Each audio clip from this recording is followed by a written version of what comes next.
Psaume 1. Heureux l'homme qui ne marche pas dans le conseil des impies, qui ne se tient pas dans la voie des pécheurs et qui ne s'assied pas dans la compagnie des moqueurs, mais qui a son plaisir dans la loi de Yahweh et qui la médite jour et nuit. Il est comme un arbre planté près d'un cours d'eau qui donne son fruit en son temps et dont le feuillage ne se flétrit pas. Tout ce qu'il fait réussit. Il n'en est pas ainsi des impies. Ils sont comme la paille que chasse le vent. Aussi les impies ne resteront-ils pas debout au jour du jugement, ni les pécheurs dans l'assemblée des justes. Car Yahweh connaît la voie du juste, mais la voie des pécheurs mène à la ruine. Amen.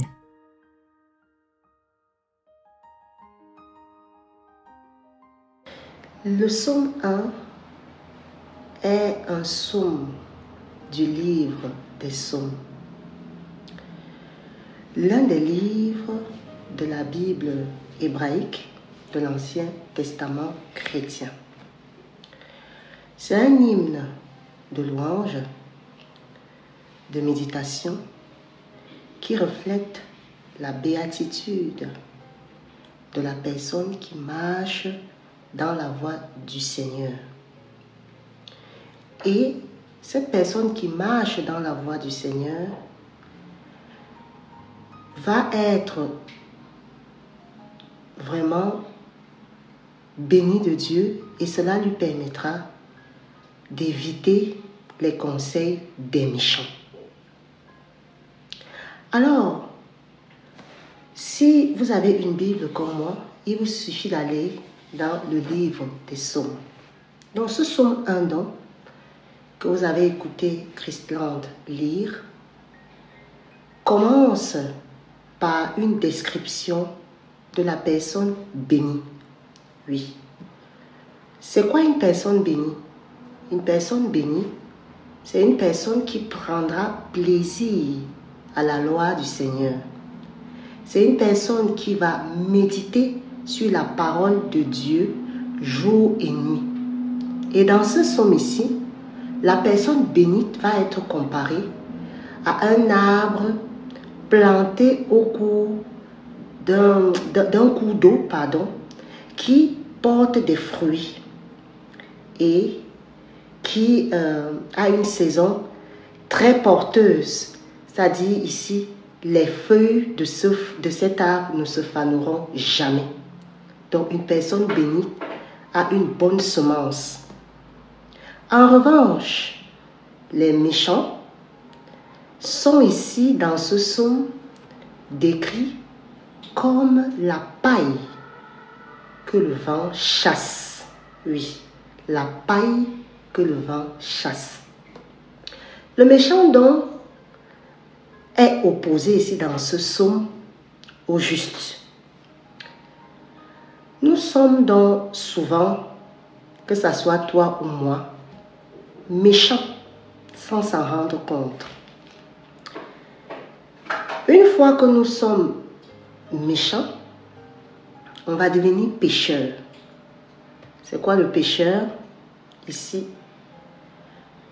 Le pécheur va être celui-là, vraiment, qui connaît la parole de Dieu, qui connaît l'exigence de Dieu, qui sait ce que Dieu attend de lui, mais qui n'arrive pas à mettre cela en pratique.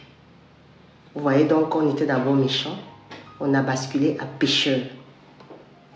Et enfin, notre cœur va s'endurcir et nous allons devenir ce qu'on appelle moqueur.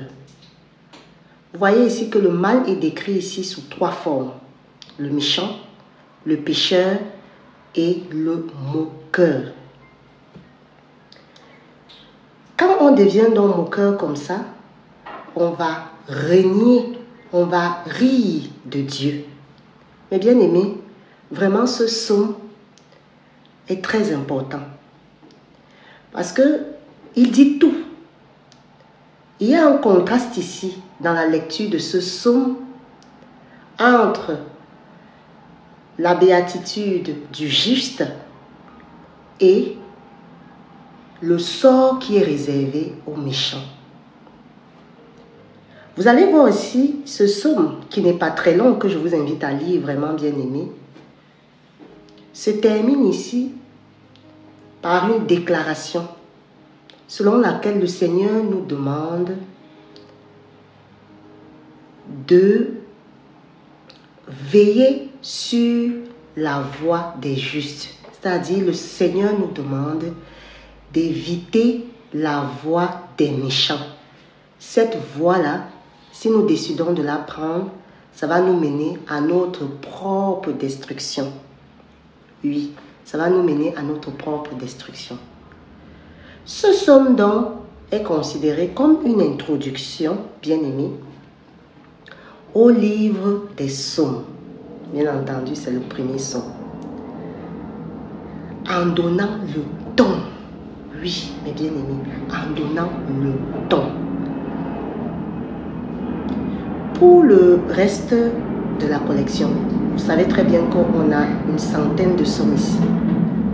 Ce psaume donc est pour toi qui me regarde et pour moi un rappel sur l'importance de suivre les lois, les voies et les préceptes du Seigneur et d'éviter surtout les conseils des méchants.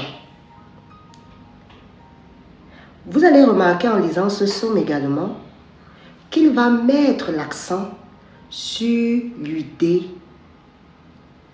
de ce qu'est le vrai bonheur.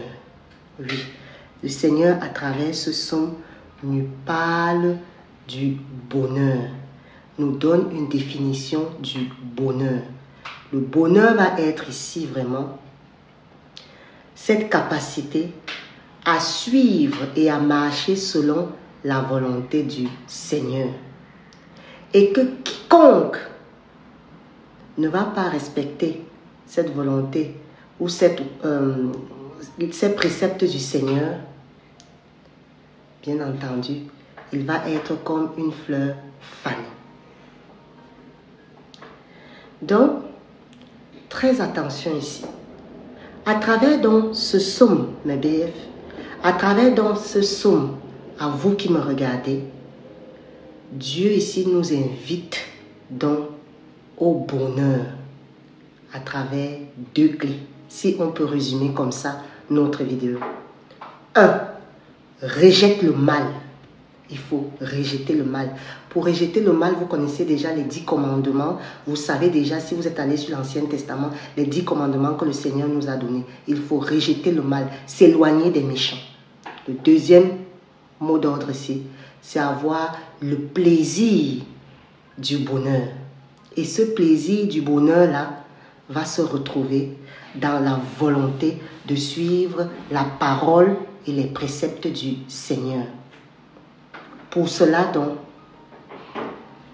heureux sera l'homme qui va méditer sur la parole de Dieu. Voilà pour ce premier psaume, ce que je voulais partager avec vous.